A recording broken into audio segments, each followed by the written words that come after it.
Okay, so I'm broadcasting now. Recording is rolling.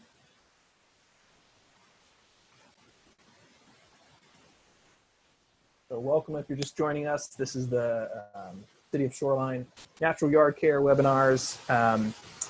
First one here is on lawn care, fall renovation for a healthy lawn. So welcome. We're giving people a few minutes here to join on, and we'll start pretty promptly at 6:30 here. So welcome if you're just joining us.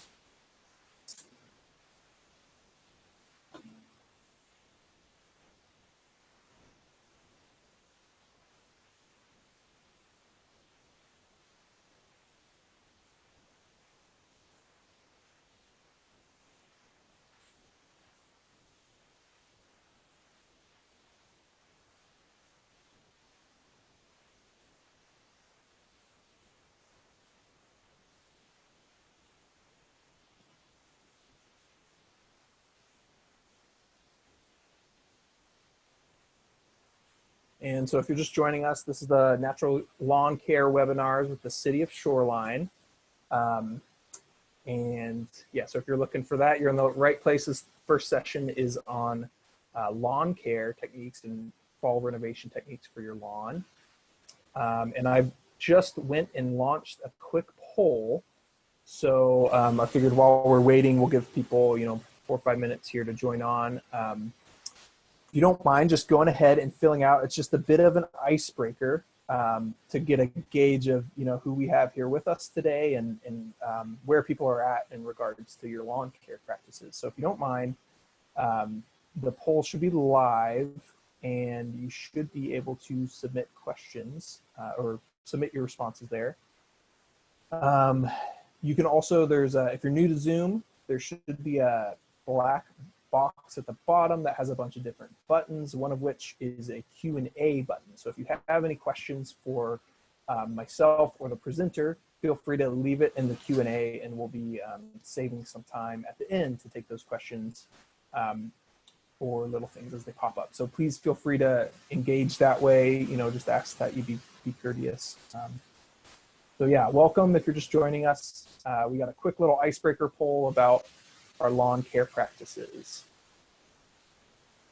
We'll give people a few minutes to join on.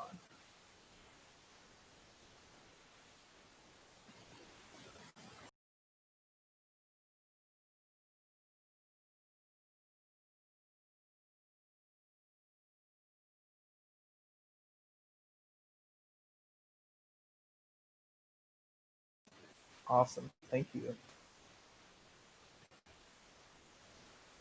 There's still people logging on, joining us.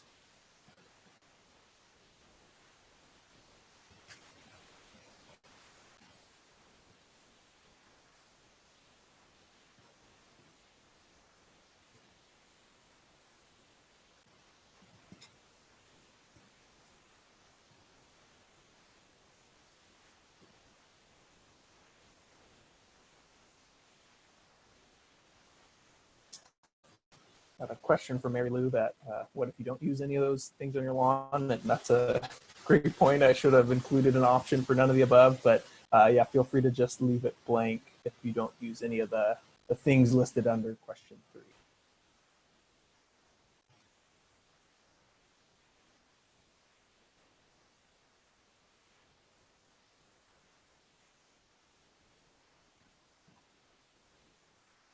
Welcome if you're just signing on.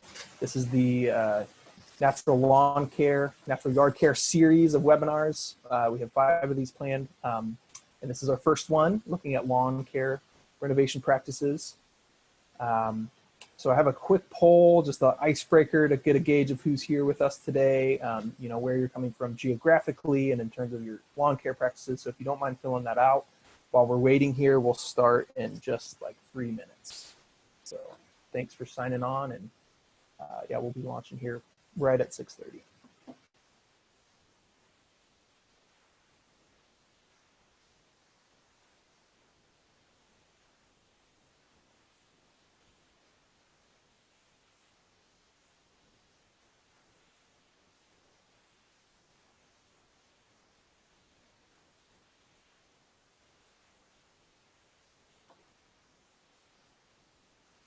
Thanks for submitting your answers to our little poll here.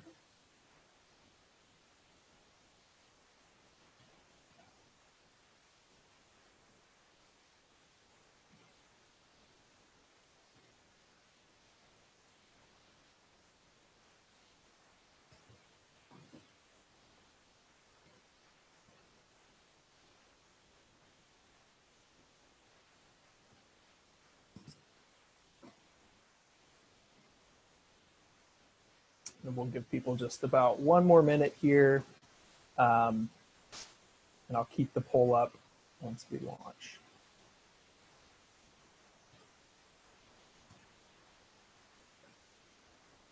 Looks like we have one person calling in on the phone. So your options are a little more limited there, but I believe it's *9 if you would like to request to be unmuted during our Q&A time. You can press *9, and then I can see that your hand is raised and call on you. So for those of you just joining, this is the Natural Yard Care webinar series with the City of Shoreline. This is the first session on lawn care. So if you're looking for that, you're in the right place. If not, welcome. And yeah, we're excited to have you. We're excited to have Lad here with us tonight. And if you're just joining, I have a little poll launched to see where people are coming from tonight and a little bit about your lawn care practices. So if you don't mind just taking a quick minute to fill that out, I'll leave that open here as we get started. So welcome, my name is Cameron. I am the Environmental Program Specialist with the City of Shoreline. And this series of workshops or webinars is funded with a grant from the King County Public Health's Hazardous Waste Management Program that seeks to reduce hazards to the community from toxic substances, find safer alternatives, and help people properly dispose of the ones that we already have. So tonight we have Lad Smith with us to talk about how to grow a healthy lawn using some natural methods. Lad is the co-owner of In Harmony Sustainable Landscapes. It's a local landscaping company based in Bothell. Lad did 2 talks for us back in the spring when we were first figuring out this whole webinar thing. And they were really excellent. So I know my lawn, despite all the challenges this summer, really looked better than it had. The grass actually looked somewhat healthy. So yeah, we're all in for a treat here. And we're gonna really zero in on some practices that are applicable for the fall that we can do to really set ourselves up for success. So let's, I'm gonna go ahead and end the polling. So if you haven't voted, take a minute and submit your answer in the poll there. I'll give you like 10 more seconds.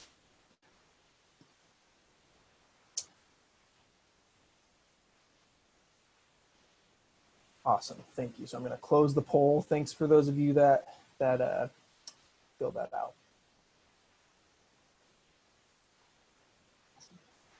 So if you're new to the shoreline community, you know, we have a real strong commitment to protect our environment, which includes our streams, lakes, and Puget Sound, you know, which are home to our resident killer whales, and you know, so we have salmon-bearing streams and just a whole host of aquatic life that lives in the sound and the streams and lakes in shoreline. So here you can see, you know, the Richmond Beach waterfront, or a little portion of it there.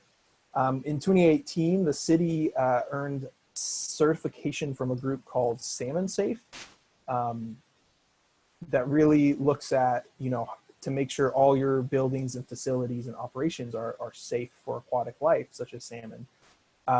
So the city did that, and we're still working towards a couple different goals to meet that certification commitment. But it turns out that we're all connected, everybody in the city, the whole property. When it rains, like it is tonight on this blustery fall evening, the water washes off of all of our roofs and driveways and streets and parking lots and lawns, and it goes into the storm drains, which lead right out into the creeks, lakes, and Puget Sound without really being treated in a formal way. So anything that's on your, you know, on the ground, on the road, is getting washed into the streams essentially. So studies have shown that lawn products in particular can contribute a lot of pollution. So they've detected 23 different pesticides in Puget Sound waterways.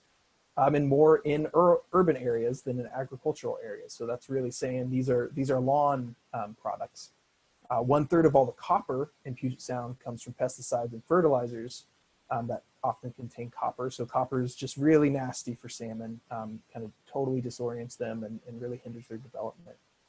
And lastly, fertilizer use can lead to algae blooms in some of our local lakes. So think of Echo Lake that we've had to close I think a couple times this summer due to a number of issues, but that stimulates the fertilizer. Excessive use of fertilizer can stimulate the algae growth in urban lakes and close it to fishing and swimming and all the other things we like to do in the water.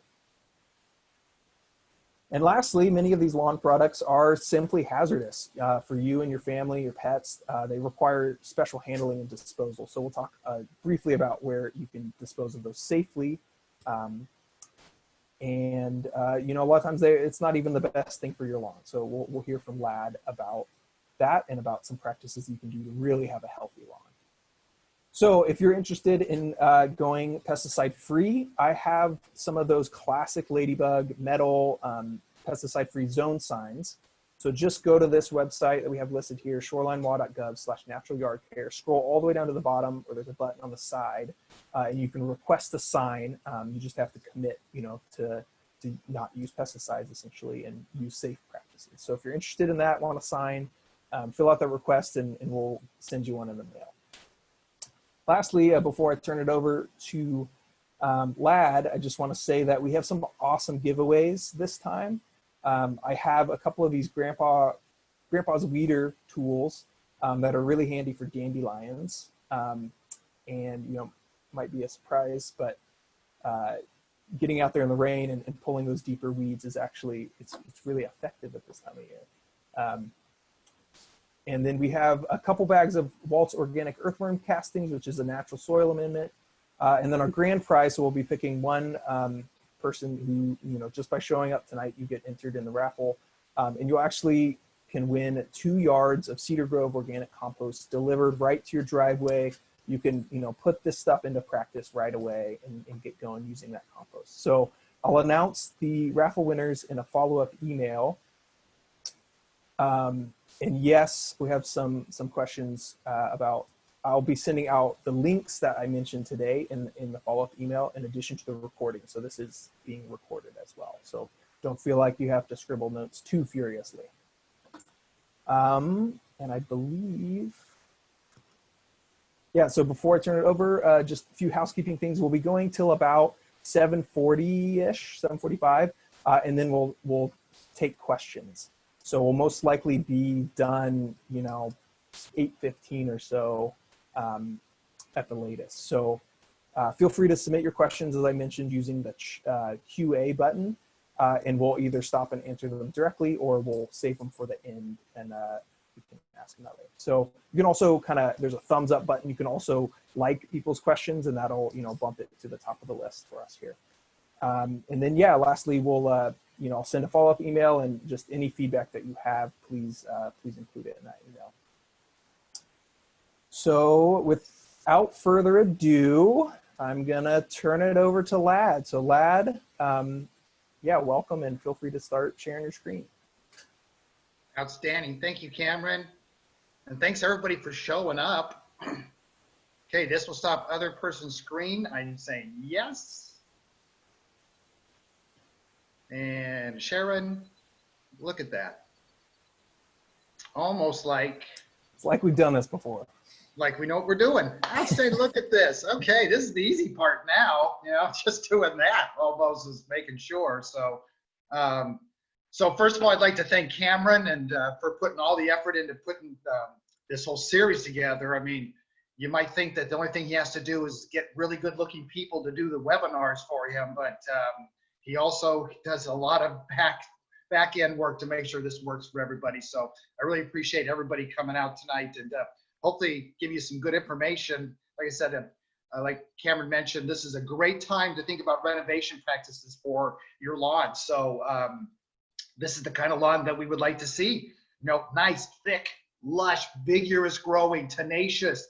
That is your number one. And usually for renovations, most people, it comes down to like moss is a big problem, or weeds are a big problem, or the lawn's just it's lumpy, bumpy, and having some problems like that. So I'll talk about all those at the end, but I'm going to go through the natural lawn care practices just to make sure that everyone's on board with that. Because really, if you're going to do all this work to get a renovation, to get your lawn back to where you want it, you have to keep it that way as much as possible. And that's by practicing natural yard care and natural lawn care itself. So, and Cameron said he would send out the links to really what the whole talk is based on, which is the natural yard care pamphlet. Fantastic information in natural yard care. The #1 step of natural yard care. I don't even know if you can see it, but anyways, that #1 step, natural yard care, is building healthy soils. #2 is the right plant in the right place. #3 is smart water practices. #4 is thinking twice before using any pesticides. And then #5 is natural lawn care. And so natural lawn care is part of the natural yard care practices. And then they have like some information about the natural lawn care in this pamphlet. And again, Cameron will send you that link. He'll also send you the link, though, that tremendous amount more information in this, the natural lawn care pamphlet. Everything I'm talking about tonight, all the steps and stuff, even more information, even more links for you and stuff like that. So you can just have, like Cameron said, you don't have to go with scribbling notes really fast if you don't have to, because all this will be for you that you can follow up to. And then growing healthy soils, which is the #1 step of natural yard care, and which is really the #1 step of really any good gardening practices. And what we have found is that if we can take care of our soils, everything we can do to take care of our soils means that we can have good plants above. Doesn't matter if it's flowers, lawns, vegetables, trees, shrubs, soils are a whole key. So I'll kind of hit on that a little bit. But so those things will be coming to you, okay? But why natural lawn care is because out of all our gardening practices, it really has the biggest impact on our environment, and can, because of a lot of the products we use out there, especially pesticides, can have a big impact on our family and our pets and the wildlife and stuff. So sometimes trying to achieve this certain look, we're willing to sacrifice water and the stormwater system, our solid waste system, where we overburden it with all of our clippings and everything when we're doing all the mowing, and really ultimately having problems everything downstream. And that's really what it comes down to, is that in Washington, we're all a watershed. We're all a watershed. Everything we do eventually ends up somewhere down a stream and eventually down to the Puget Sound. So out of all of our practices, lawns have the biggest impact. So what I want to teach you and talk to you about tonight is having fantastic lawn by just working with Mother Nature, okay?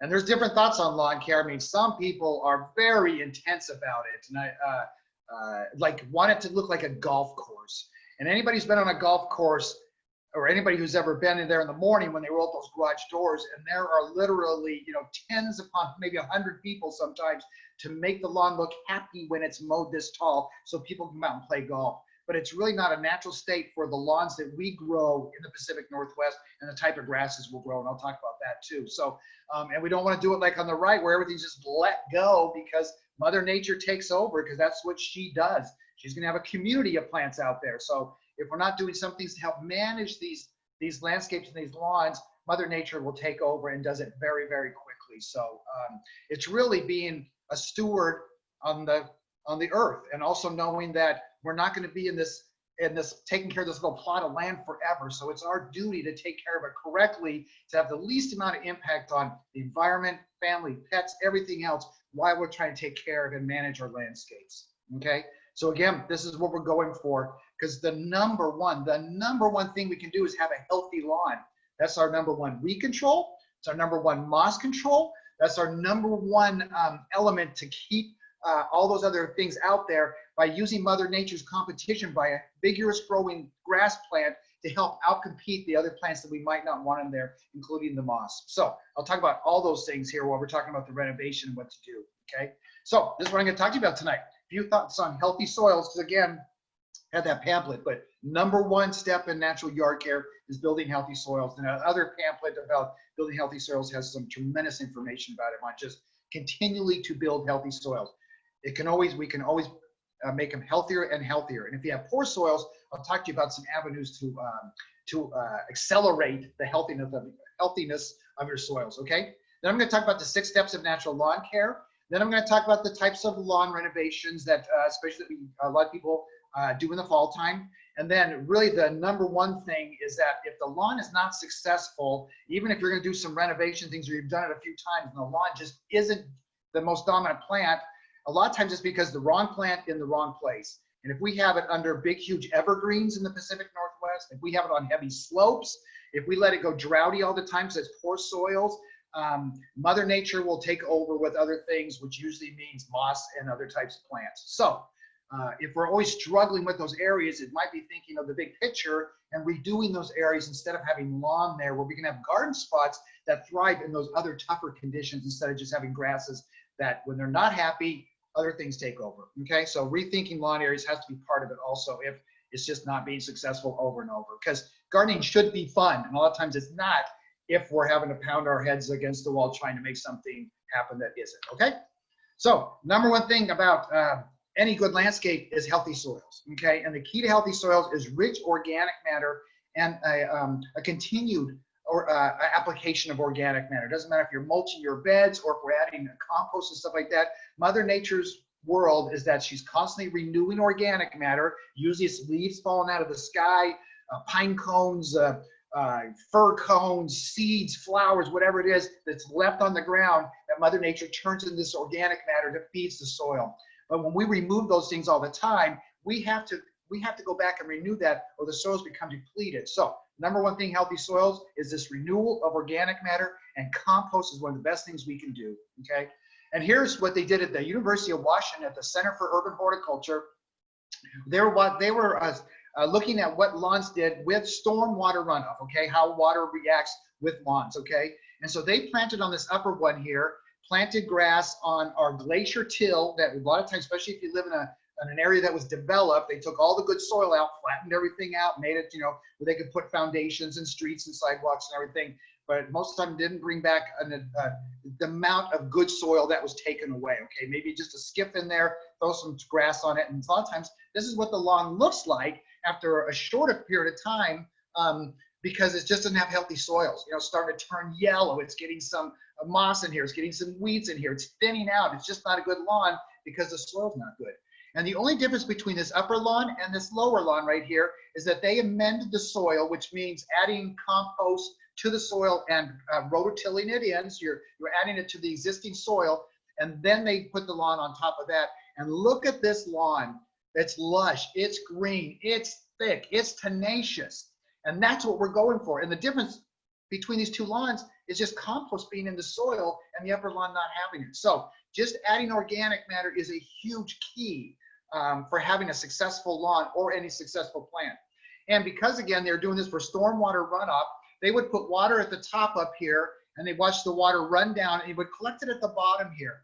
And they found just by having a nice lawn, just by having a nice natural, thick, vigorous growing lawn, you reduce stormwater runoff coming off of that lawn by 50%, because water that runs on a lawn like this is allowed to come down, it's allowed to slow down, it's allowed to spread out, and it's allowed to sink in, okay? And if there's good soils down below, that means that all that water that goes down there is filtered down through good, healthy soils and cleansed while it's going through that soil profile. So just by having a nicer lawn and a healthier landscape, our landscapes are more environmentally a benefit, okay? So have a nice lawn, and now you're already doing better for the environment. So a big key, okay? But big key, healthy soils and compost is the key, okay? So everything I'm going to talk to you about tonight means that we're doing whatever we can to grow healthy soils to grow healthy plants on top, okay? Doesn't matter how we're watering, how we're applying any kind of products, how we're mowing, how we're I'll talk about aerations, like some of the cultural practices. All these are done to promote healthy soils, which gives us a better plant, okay?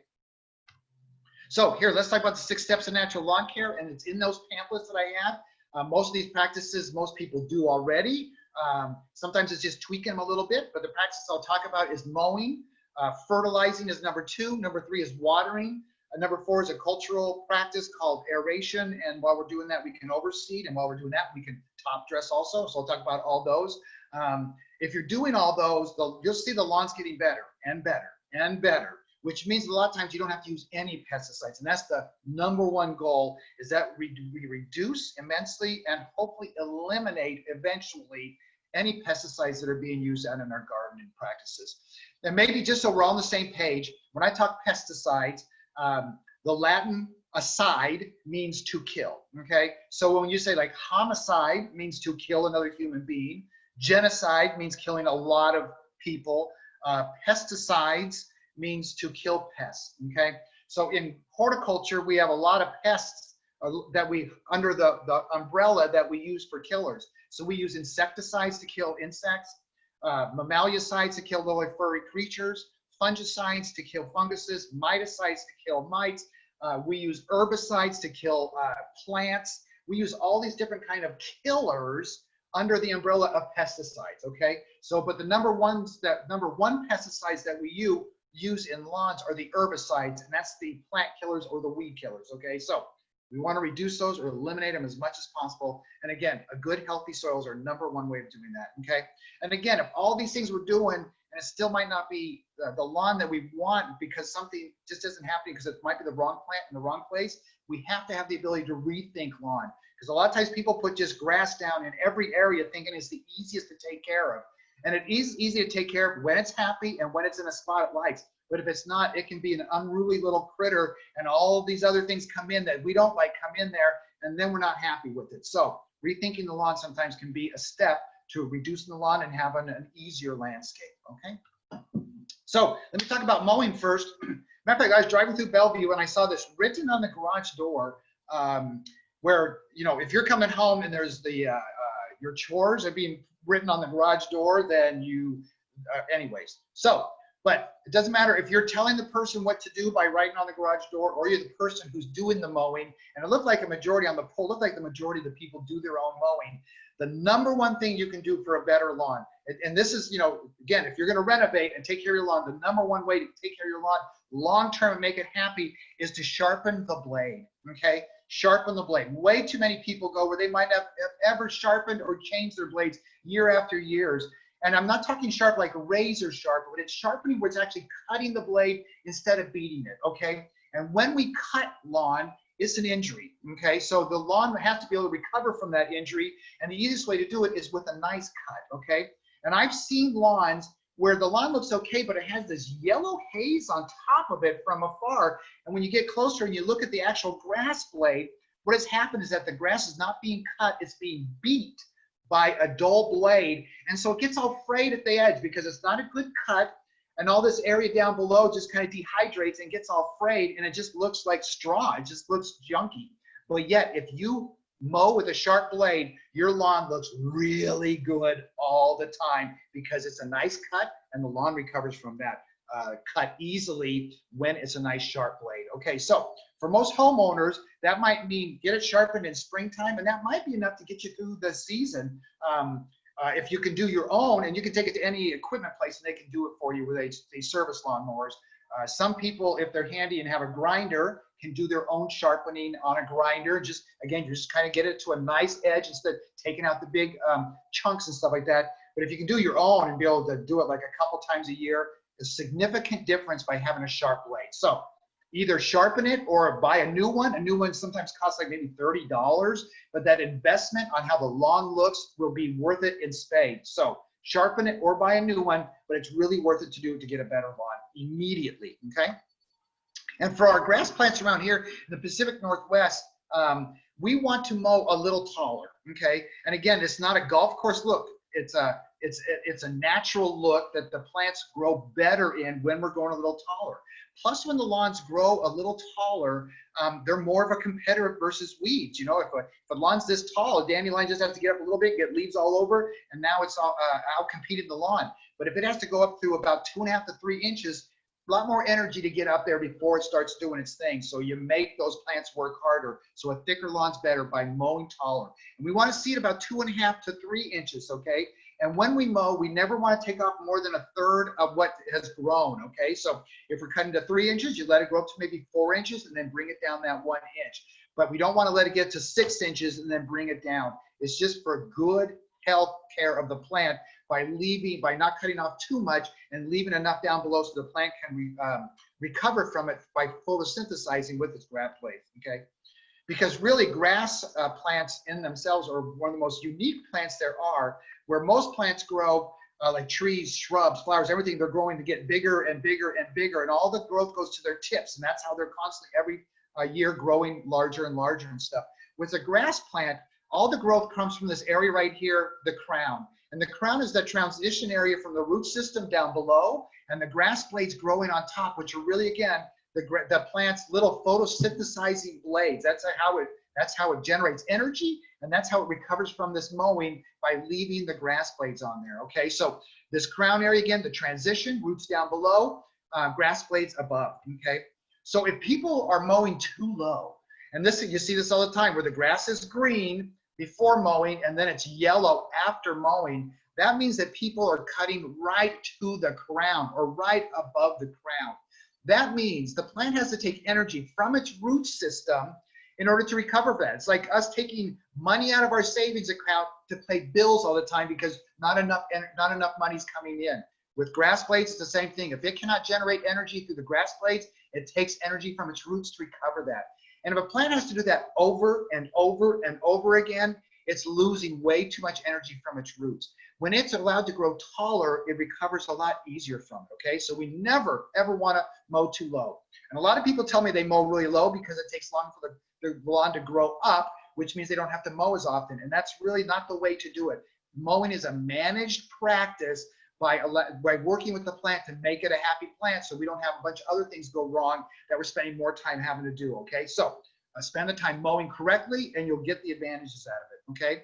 And they have shown that if we mow too short, our root systems are corresponding on that. So short, shallow root system, shallow plant on top, shallow root system again down below, plant is weak. If we grow taller and we have this much grass blade down here, we have a deeper root system.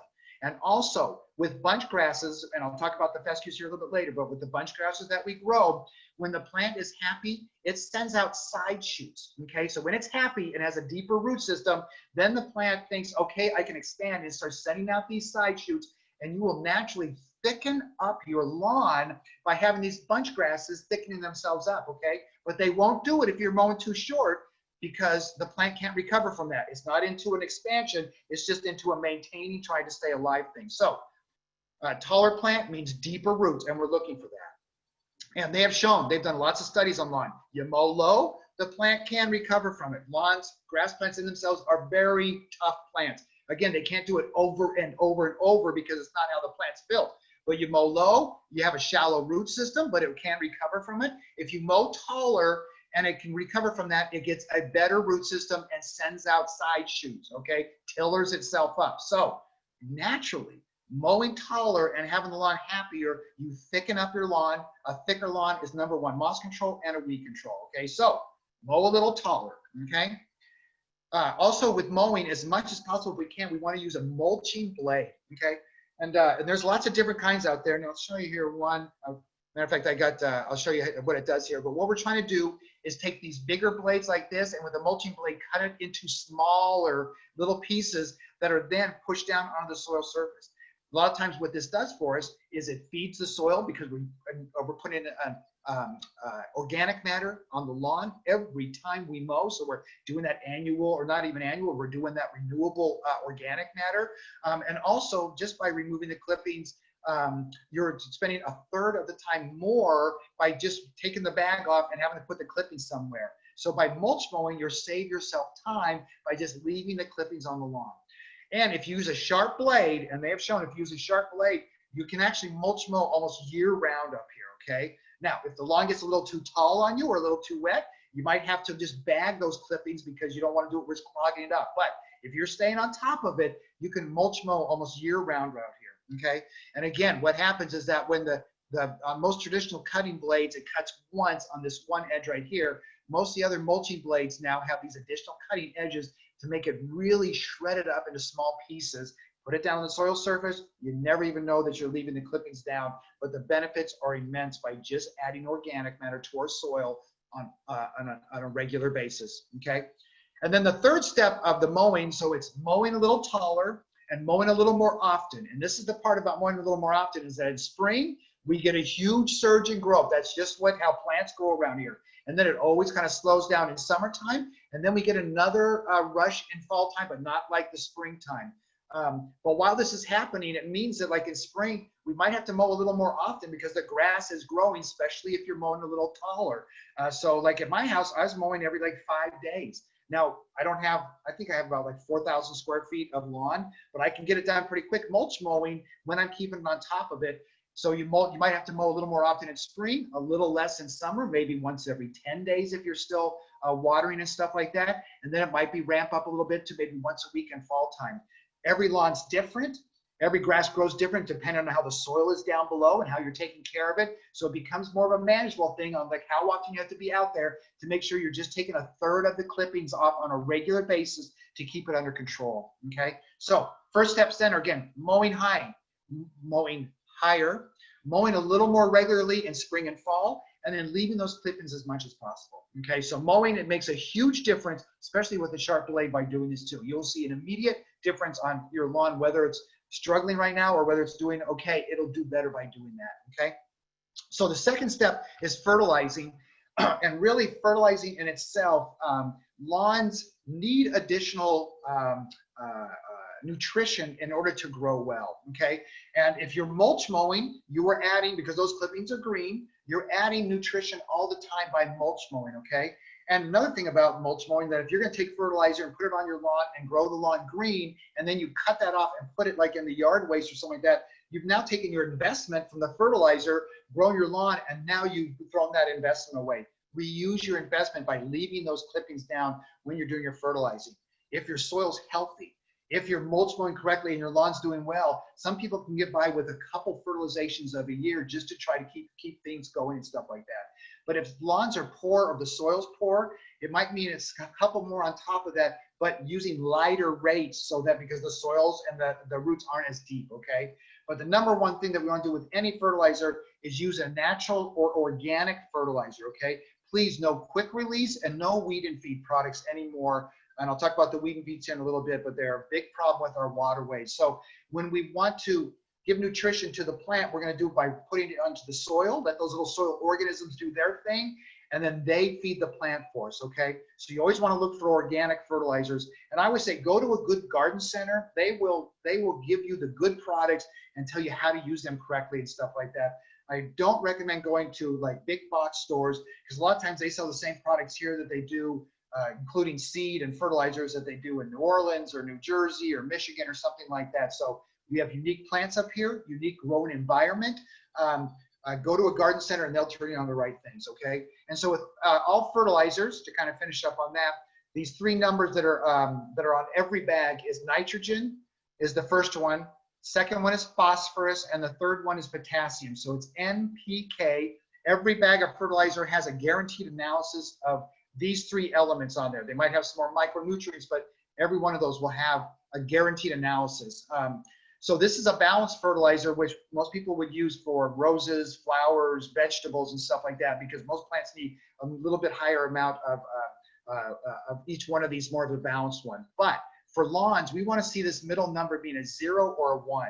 So that's why you want to ask for a lawn fertilizer at the garden centers and not just an all-round fertilizer for our lawns. Use a lawn fertilizer. There's some really good ones in the Pacific Northwest. I recommend Walt's Organic Fertilizers down in Ballard. He has some great products. Hendrika's Fertilizers. He has his operations in Issaquah, but high-end, fantastic products that feed the soil and then feed your plants. And so by having a higher quality product, you're using less of it to get better results, okay? But you want to use an organic or a slow release fertilizer, no quick release and no weed and feeds. Look for this middle number to be 0 or 1 for your lawn fertilizers, okay?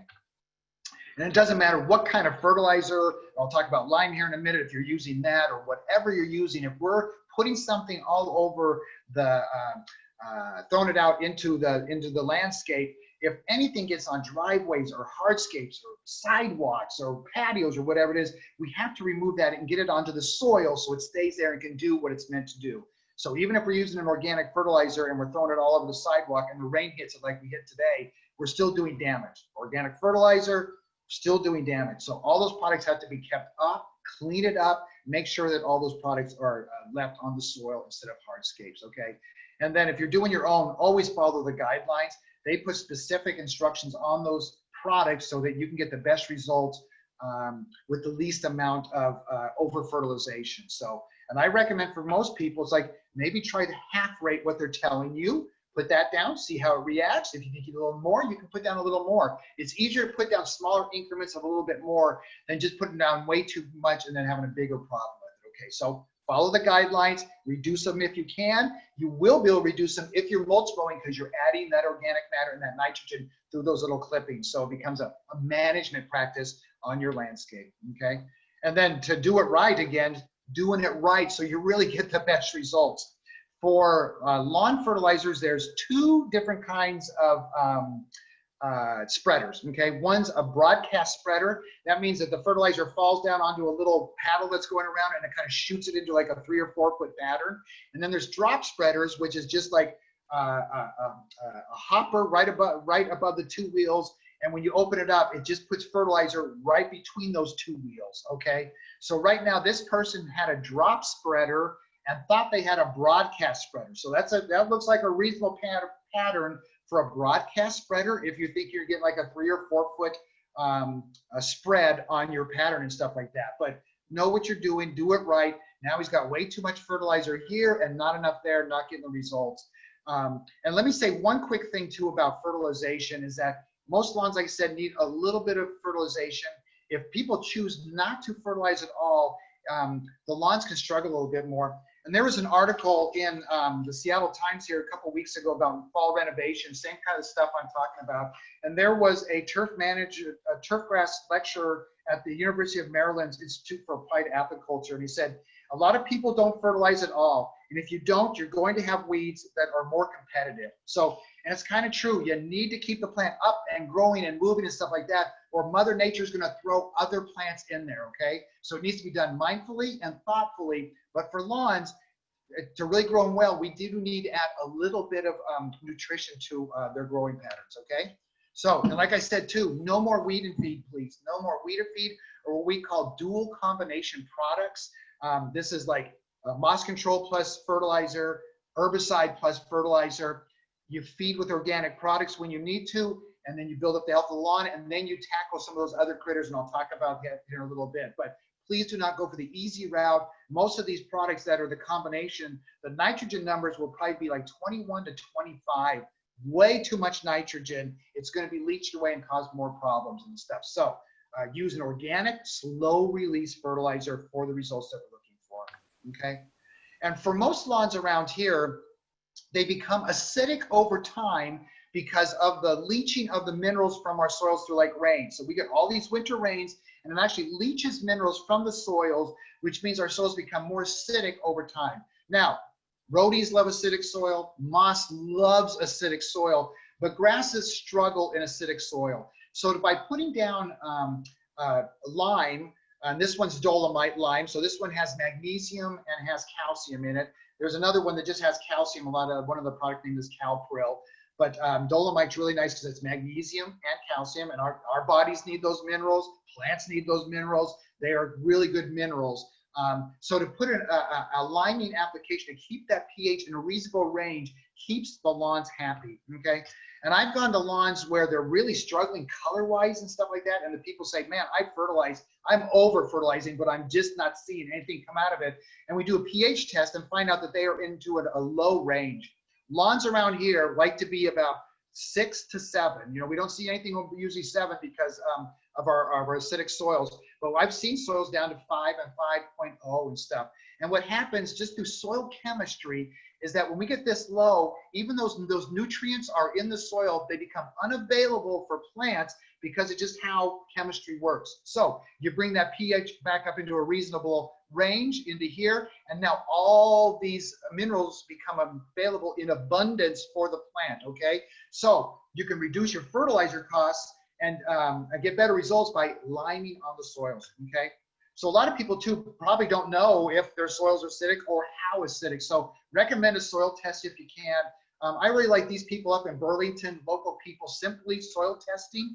I think it's like 15 bucks, and they give you a phenomenal amount of information, including organic matter and your pH. And then they'll also give you recommendations like to how to raise that pH and stuff. But if you're having struggles with your lawn, a lot of it is because of, can be because of soil pH if there's been no liming going on, okay? So soil testing is pretty cool, okay? And then talking about organic fertilizers, doesn't matter how cute these things, the most lovable little things in the whole world, what comes out the back end is not an organic fertilizer and can actually be pretty bad if it's just allowed to be left out and have the rains wash it away and stuff like that. So it needs to be treated as solid waste, okay? It is not organic, so I mean, it's not, you can't put it in your yard waste or something like that. The composting yard wasting system is not set up for all the animal waste. It needs to be considered solid waste, put it in a bag, put it in your garbage can, and let them take it and stuff like that.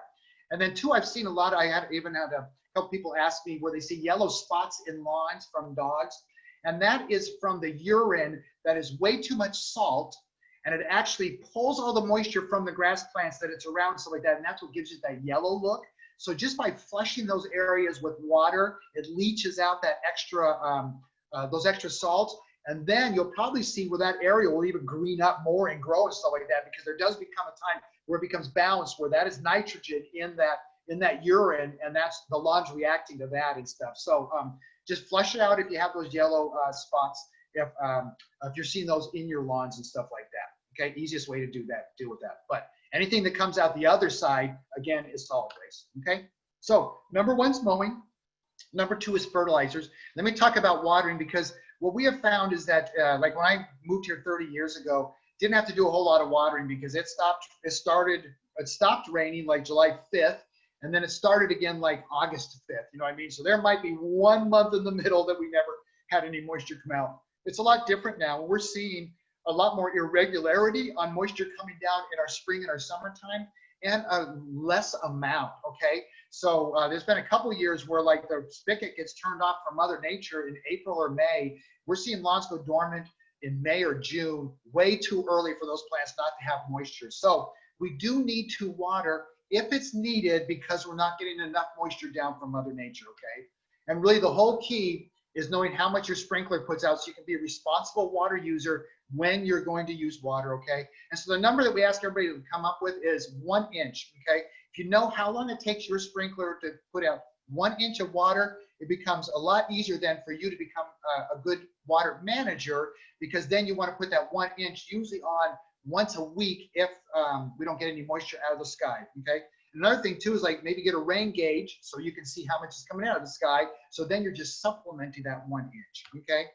The easiest way to know what your output is to go out and set up like a, if you got tuna fish cans, cat food cans or something like that. I actually, my wife wasn't home and I didn't have any cat food cans, so I just used all our good china because that was all the same sizes. I could just put that out there, and then I ran my sprinkler, okay? But please don't tell her that. But what you do is you just run your sprinkler for a certain amount of time, like let's say an hour, just choose amount of time, and then go out and measure it. And then you're just doing an average of all of these to try to come up with how much time it took to get 1 inch of water, okay? And every sprinkler system has different outputs. So that's why when people ask me, how long do I need to water? I can't just say 5 minutes, 10 minutes, an hour, because I don't know what your sprinkler is. I don't know what your soil depth is. I don't know what your root depth is. I don't know how healthy your lawn is. That becomes something that someone has to understand and manage themselves. So like I have an oscillator. This is an oscillator. So this is the one that kind of goes back and forth, back and forth. And I love oscillating sprinklers because when they go to one side, they allow the water to percolate down on the other side before they come back and water again. So I can get really good deep waterings with my oscillator, but it took me 3 hours to get 1 inch of water with an oscillator because it's a slow going back and forth. If someone has like an automatic system with the little pop-up heads, I have seen one of these where like the lawn was like about, I think it was like 8 by 8. And so they had, I think it was like 10 sprinkler heads on the edges and in the middle and stuff. 1 inch of water came out in 5 minutes. I mean, by about 5 minutes, the water was running off of the lawn because way too much water at one time. So you have to kind of manage it yourself. And that's a key too, that at any point that you see water running off of the lawn, you have to stop watering at that time. So even if you haven't done 1 inch, you have to stop at that time, let it sink in, come back later and then water some more. But Any runoff means that that's the maximum time that you can water, okay? And they have shown through more studies that if we water a little bit every day, the lawn doesn't have to work very hard for watering or to get the moisture, so it has a shallow root system. Even like, you know, a couple times a week, it has a better root system.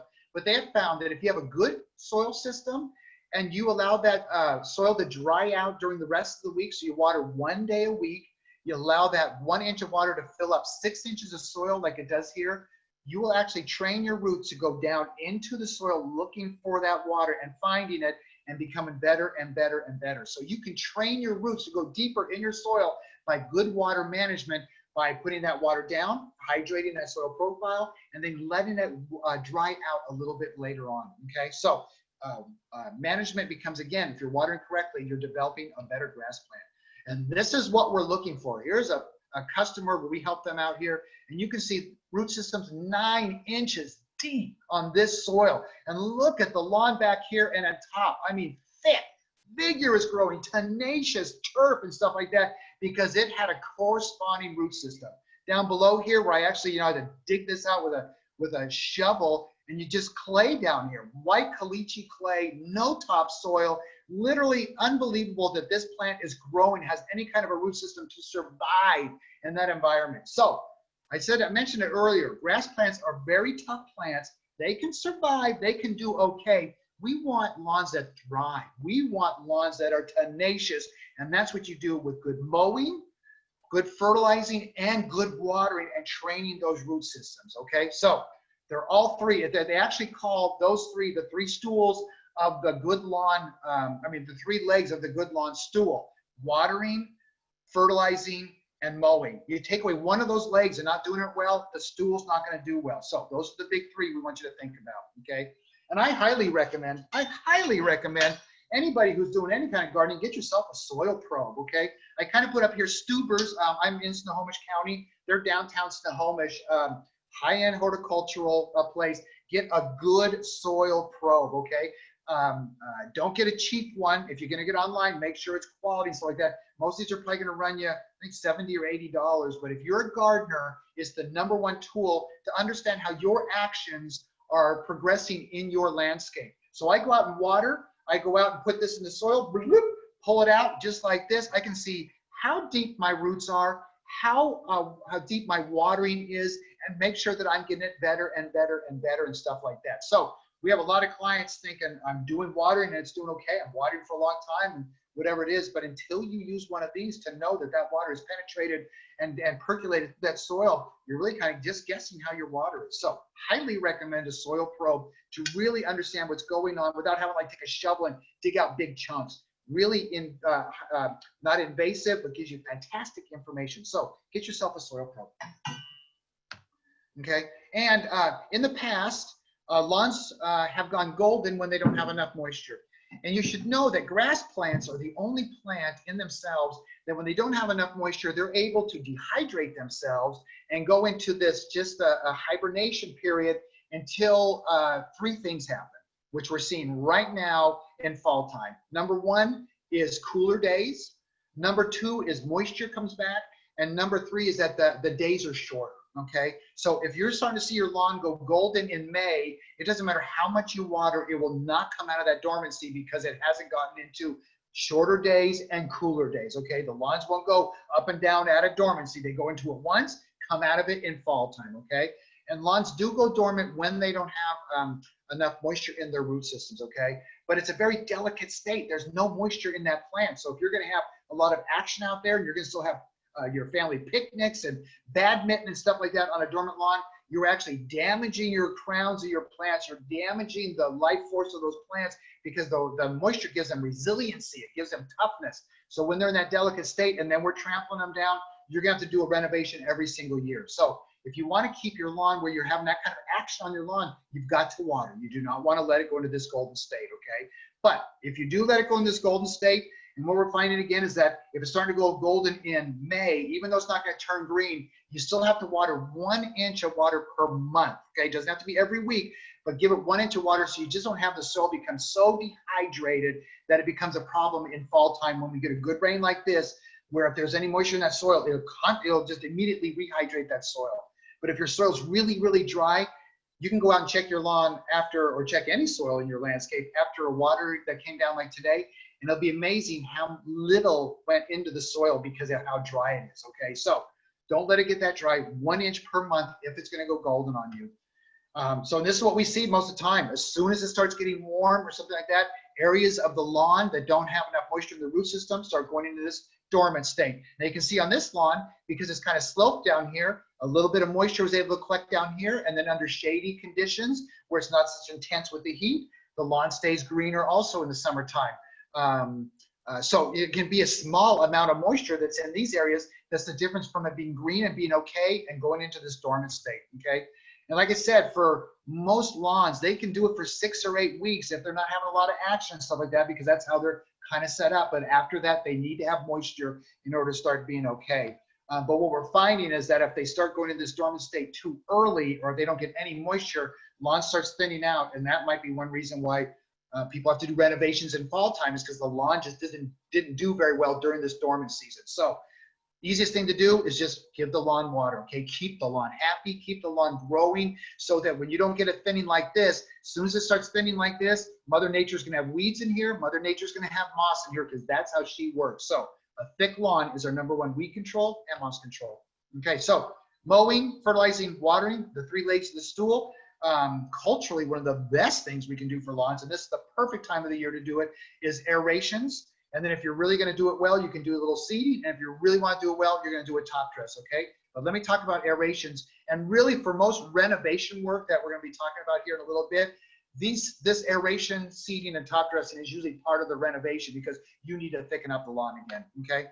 But with the lawn aeration, the amazing part of this machine, and the machine you can rent at any equipment area, I think like Shoreline, maybe there's Total Rents or something like that. There's a couple good size equipment rental places. So any of these machines that I'm talking about, you can rent from these places. But this machine's about twice the size of a lawnmower. So you can't put it in the back of your Prius. You probably need a pickup truck and a ramp or something like that. It's a pretty good size machine, but the results are phenomenal. What it does is reduce compactions and opens up our soil profile, which immediately gives us results, because the lawn becomes compacted with all of our traction and stuff and just having a lot of action on it. So it needs to be alleviated this by doing this aeration. So you always want to get a hollow tined aerator. Okay, here's a hollow tine from an aerator. Hollow tine, do not get a solid tine, no solid tine. If it's a solid tine, it's just a big piece of metal that when it jams itself into the soil, it pushes all the soil to the side, which means now we don't have any alleviated compaction, okay? So a hollow tine gives us that alleviation, because what it does is leave these little soil plugs on top of the soil surface. Golf courses do this at least 2 times a year because of the benefit of aerating the soil. Now for golf courses, they'll remove all those plugs because there's playability issues. For most homes, you can leave them down there, and if you do it really well, it almost looks like you have a goose convention out there. You just have these plugs everywhere. But what we're doing is physically removing a little soil plug, opening it up so we get air and gas exchange. We get more moisture into that soil surface. We can put nutrition down. If you haven't fertilized, you can do a fall fertilizing, get immediately down in that hole, or we can put some compost or something like that to really juice up our soils on a very quick basis, okay?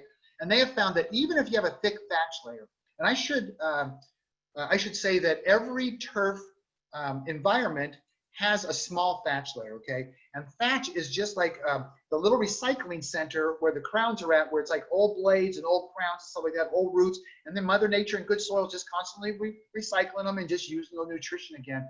But usually through improper watering and improper fertilizing, we build up a big thatch layer, bigger and bigger and bigger, okay? And then now sometimes the lawn will actually be growing, the roots are growing in thatch instead of soil, which means it's not doing well at all, okay? So they found that with this much thatch, even if it's really thick, best thing to do is an aerator. Don't thatch your lawn, aerate your lawn. Physically pound through it, get through that, and they found you can get water in there, you get nutrients in there, you get oxygen in there, and then what happens? You get better and deeper root systems, and the plant thickens itself up, okay? So just the physical action of running the machine over the lawns will be a better lawn, whether it's thatchy or whether it's compacted or whether it's poor drainage. You will get better results. Your lawn will literally in fall time explode for you when you do an aeration. So you got the soil opened up. So if you want to really do it good, put down some seed. And overseeding is literally just taking grass seed and throwing it over the lawn, putting it into existing lawn. It gets down into what the existing lawn is. It goes down in those little holes, germinates, and helps thicken up our lawn. It's the easiest thing you can do to keep the lawn thick is just by overseeding once, if not twice a year, okay?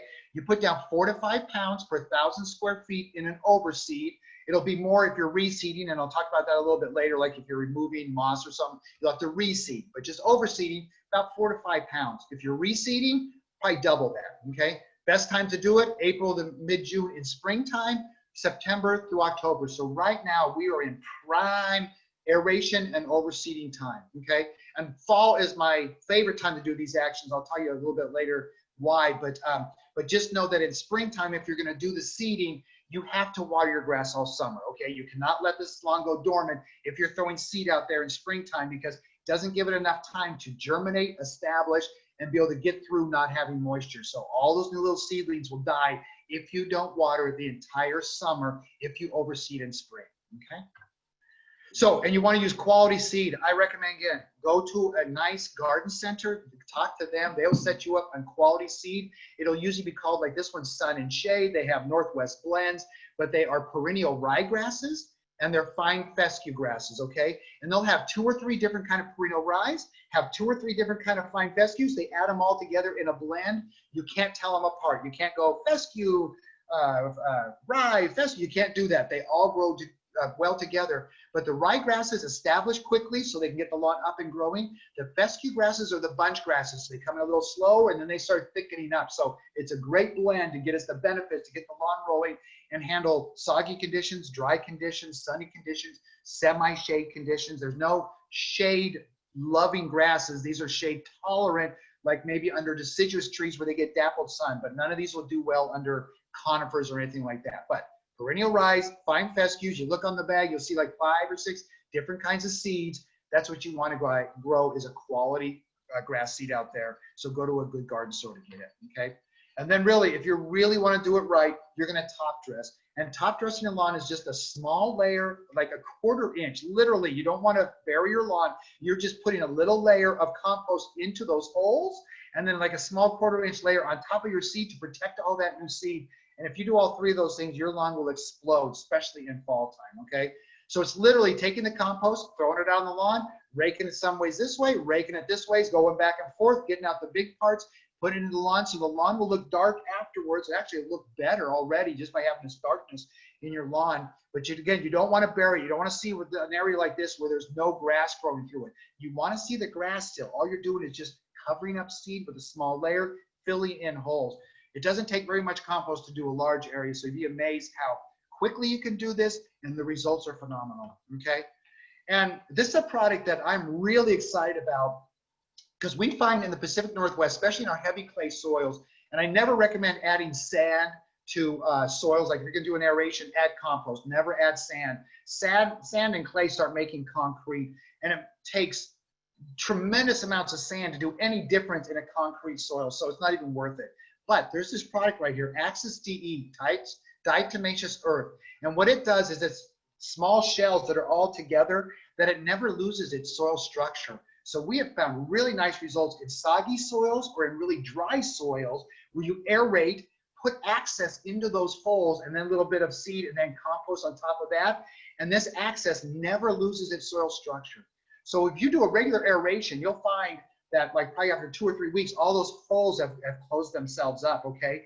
And so now you still have a clay soil. But what this Axis does is leave the soil structure in all those holes, so we still get nice water movement through. We still get good air movement through.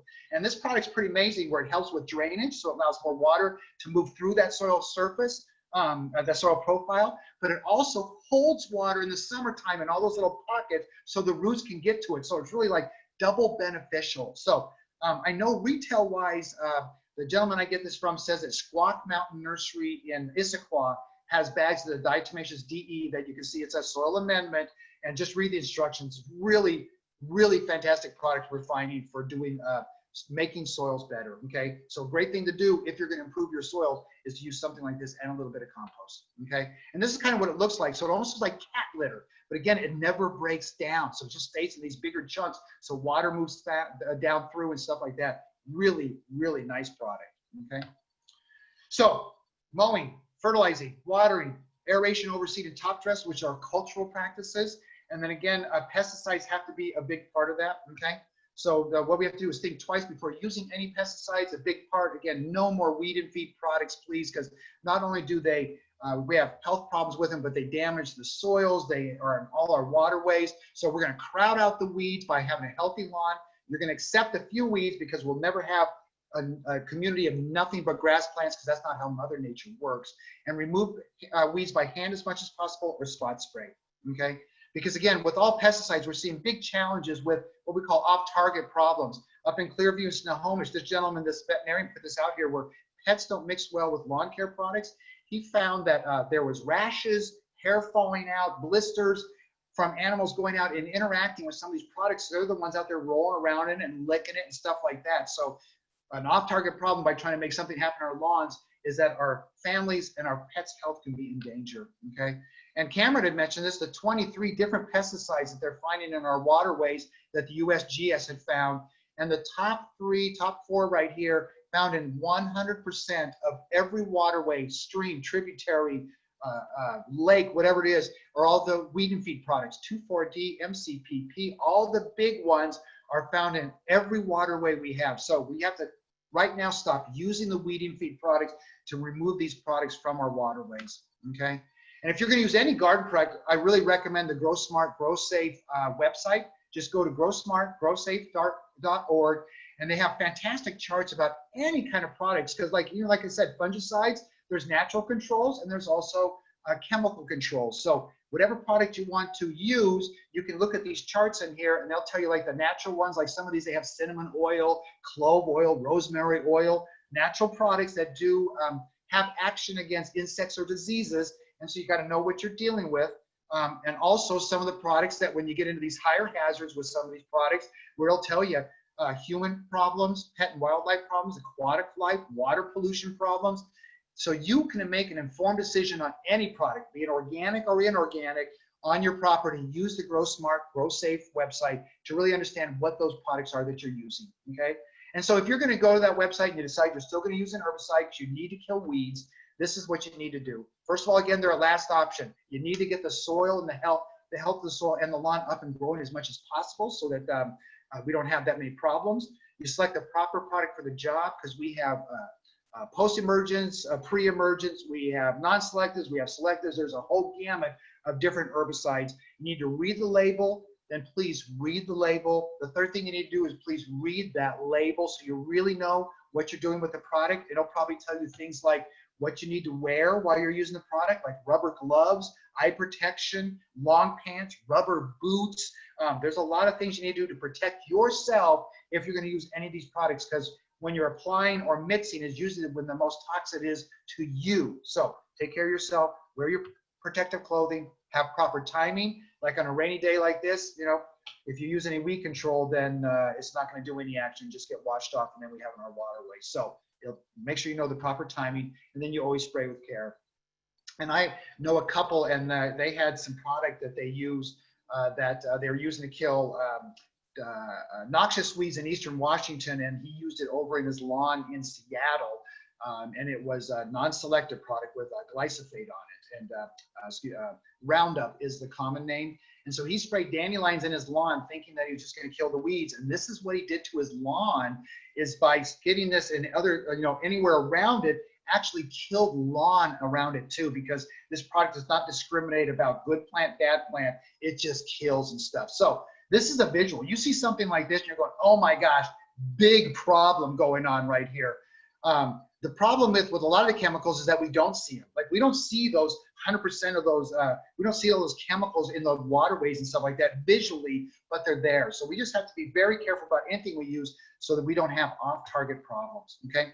If you have any pesticides you want to get rid of, the hazardous waste disposal sites that they got, or go to the King County hazwaste.wad.gov website, and they can tell you about the North Seattle and then the Auburn places that they can deal with the pesticides that you don't want to use anymore or you need to get rid of safely. They are not solid waste. They are not something you can just toss in the garbage can.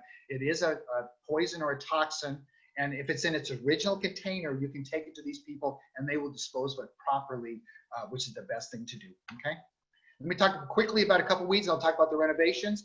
Usually dandelions, sign of compacted soils and that your lawn needs calcium, okay? So we have seen that dandelions, they're Mother Nature's plant to get into tough soils and break them up, and then it adds calcium when it passes on. So it's a sign that you have compacted soils when you have dandelions. So aerate your lawn, add some lime, get some calcium in there. The lawn will be better and the dandelions will be less. I'm not saying it'll kill them, but it'll be less because they can't compete in a lawn or a bit less of a competitor, okay?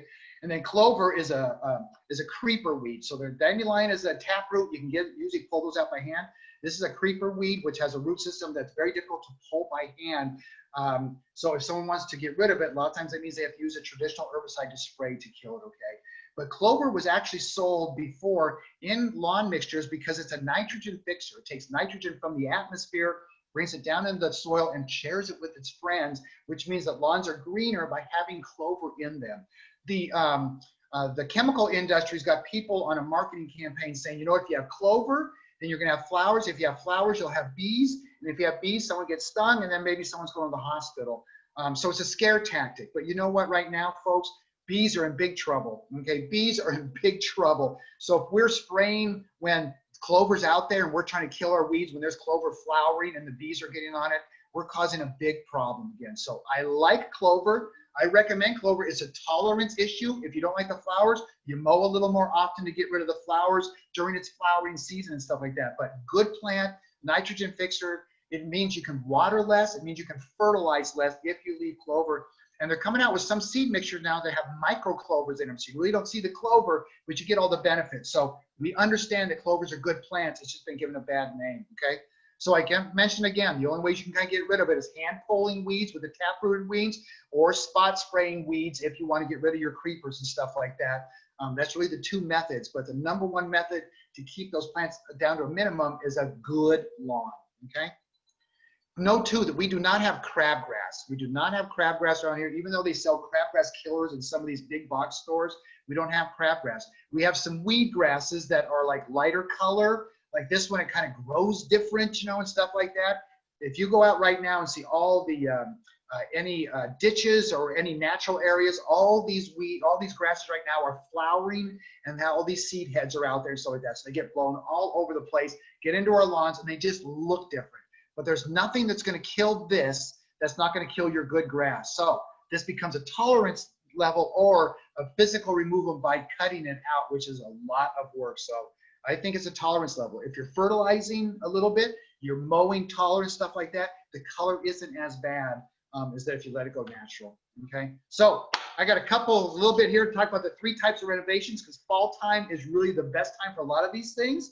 The 3 types of renovations that most people see for lawns are for moss control, with the weeds can take over, or if the lawn's just not doing well, okay? So I'm going to talk about moss control first, but I want to preface this by saying that if you're going to try to get rid of the moss, I think this is a springtime renovation, okay? But I want to go over it because it's usually one thing that people are constantly trying to get rid of in their lawns. But if you do this right now, especially with this kind of temperatures and the lawn's getting wet, it might not be successful, which means that the moss will just move back in winter. So I recommend this in springtime, but I want to go over it anyways because moss is a big problem for a lot of people. But the reason that we have moss is because we live in a rainforest, okay? And anywhere where under big trees or plants aren't going to be successful, slopes and stuff like that, moss is going to be a dominant plant.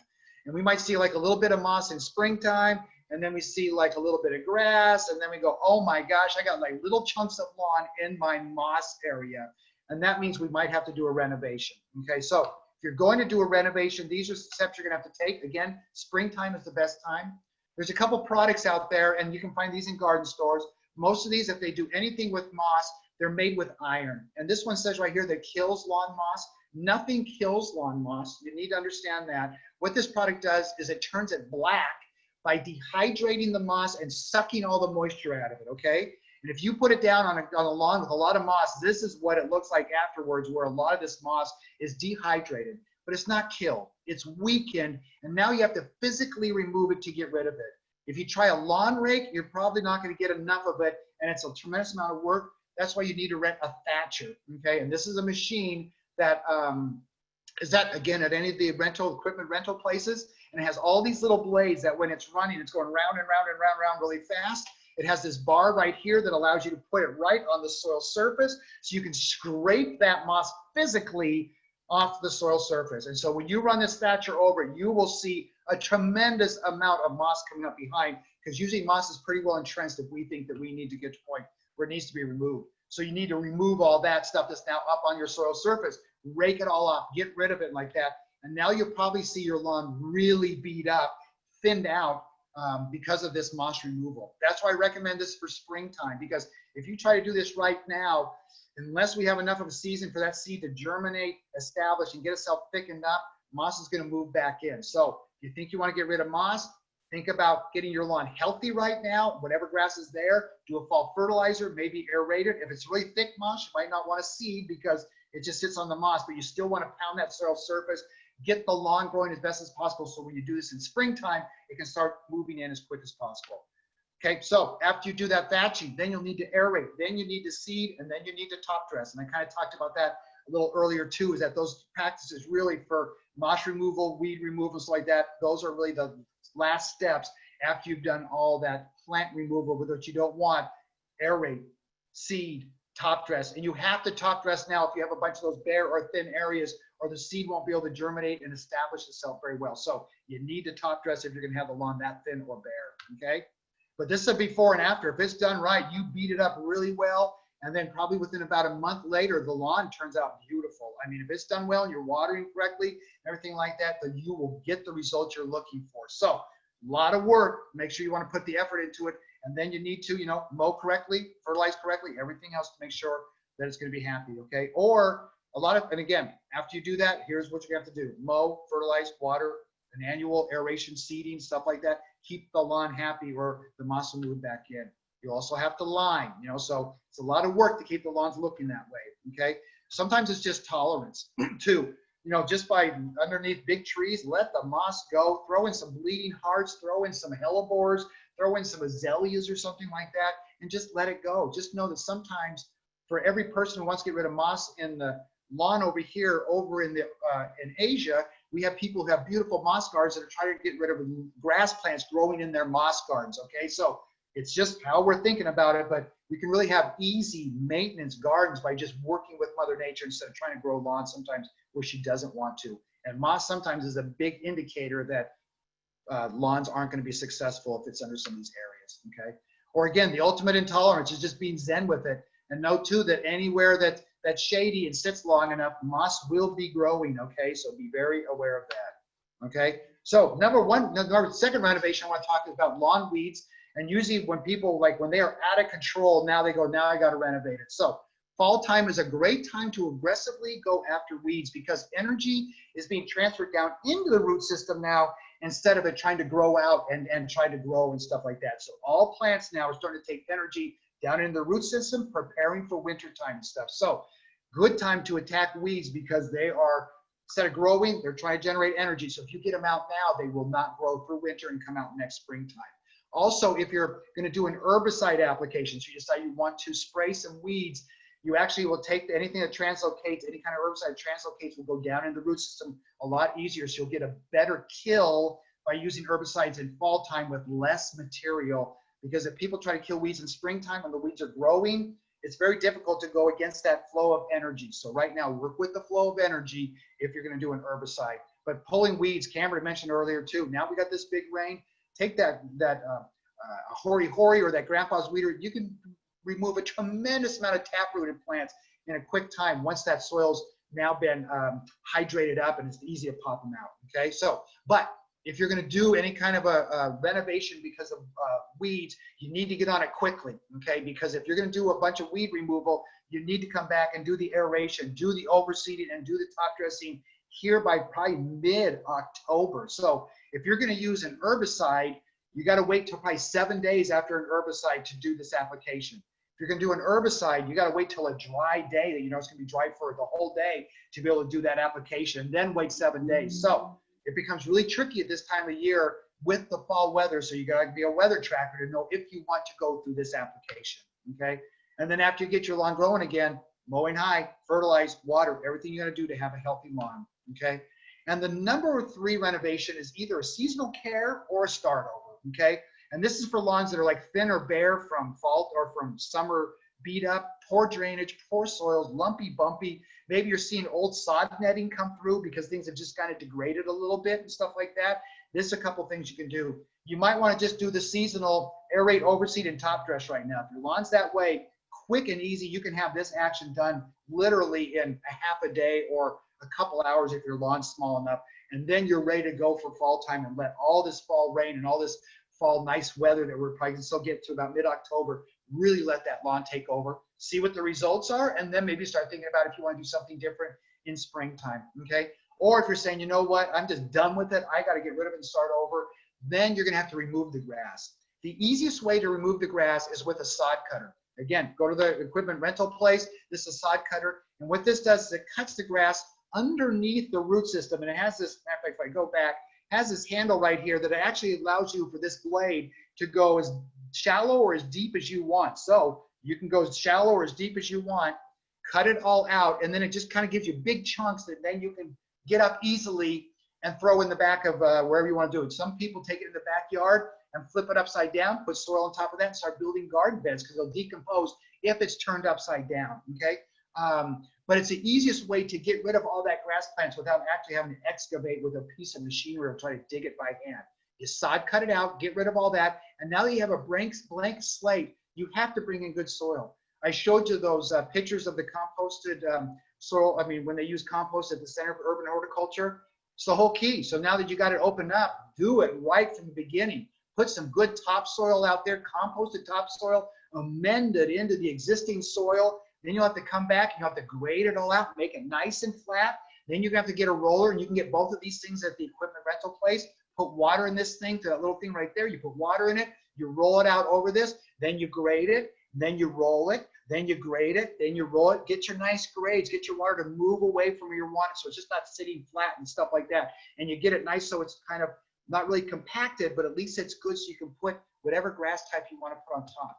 And then the 2 ways then to take care of it is either with new sod installation, which is just, they use a sod cutter on the fields, they cut it up, roll it up, bring it to you, roll it out, you have instant lawn. A lot more expensive than just doing seed, but seed needs a lot more care.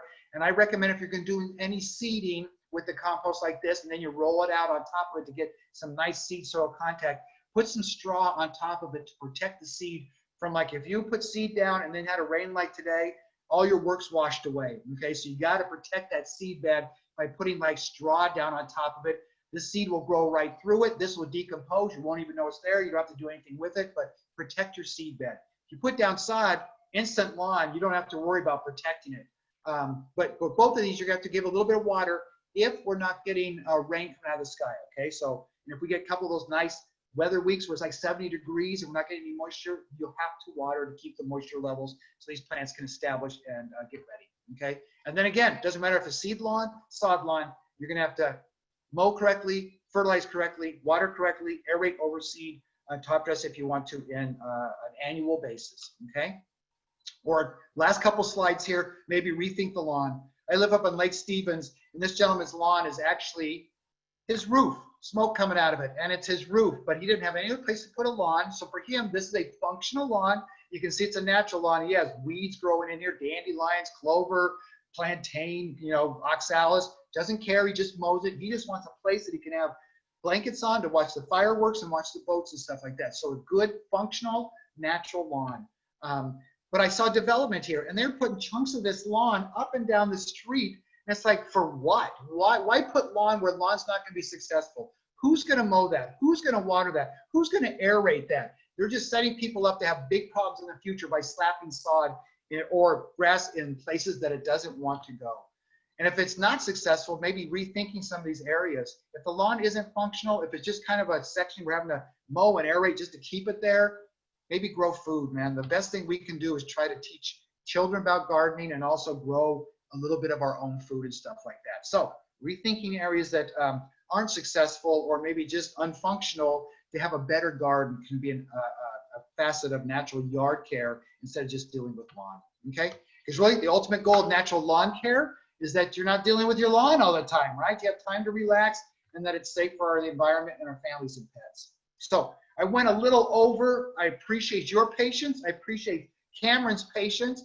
Good thing I'm being paid by the minute, so we're going to go for another 3 hours now after I share the screen back with Cameron.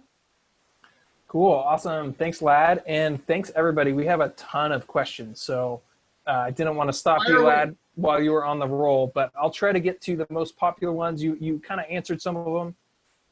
And then, yeah, there's just a ton of, maybe we'll go by topic or something. Yeah, but, yeah, so there's a couple questions, and you kind of answered this in one of your renovation practices, but maybe if you can just touch on it briefly, is if you don't want to use pesticides, you have a deep taprooted weed like dandelions that has taken over, is pulling each one individually, is that the only and best solution?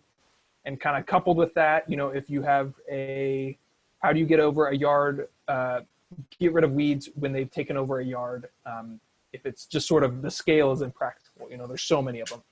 Yeah, if it's like that, I recommend that if you really don't want to deal with them, you remove them and get rid of them. Start over. I mean, but there's nothing that's organic that will kill those plants and not do damage to other plants and stuff like that. We just don't have organic products. They have selective chemicals that can do that for weeds and not hurt grass. But there's nothing organic, unfortunately, and stuff like that. So that's why I think for some people, it also becomes like, you know what, if all this area do I want to have this whole area's lawn then? Maybe you're saying, you know what, I want to have a little area over here that I want to focus in on and get rid of those things.